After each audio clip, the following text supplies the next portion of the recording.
పాకిస్తాన్లో తాజాగా సంచలనమైన శిక్ష ఎవరికి? మాజీ ప్రధానమంత్రి ఇమ్రాన్ ఖాన్. పదవిలో ఉన్నప్పుడు అన్ని వ్యవస్థలు సాష్టాంగ ప్రణామం చేస్తాయి, పదవి దిగాక అన్ని వ్యవస్థల ముందు సాష్టాంగ ప్రణామం చేయాలి. అది పాకిస్తాన్లోని దౌర్భాగ్య పరిస్థితి. అక్కడున్న ఐఎస్ఐ వాడు ఎప్పుడు హీరోని, అక్కడున్న సైన్యం వాడు ఎప్పుడు హీరోని. రాజకీయ నాయకులు వీళ్ళందరి మీద పెత్తనం చేయాల్సిన రాజకీయ నాయకులు మాత్రం దొంగలైపోతుంటారు, హంతకులైపోతుంటారు, నేరస్తులైపోతుంటారు, శిక్షలు అనుభవిస్తుంటారు.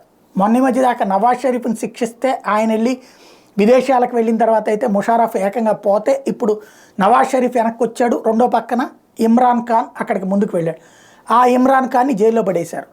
అధికార రహస్యాలు లీక్ చేశారంటూ ఇమ్రాన్ ఖాన్ని అట్లాగే ఆయన మంత్రివర్గంలో ఉన్నటువంటి ఖురేషీకి ఇద్దరికి 10 సంవత్సరాల జైలు శిక్ష విధించింది. అంటే రేపు జరగబోయే పాకిస్తాన్ ఎన్నికల్లో ఇమ్రాన్ ఖాన్ బ్రతుకుని బస్టాండ్ చేసేశారు. ఇది పాకిస్తాన్లోని డర్టీ పాలిటిక్స్.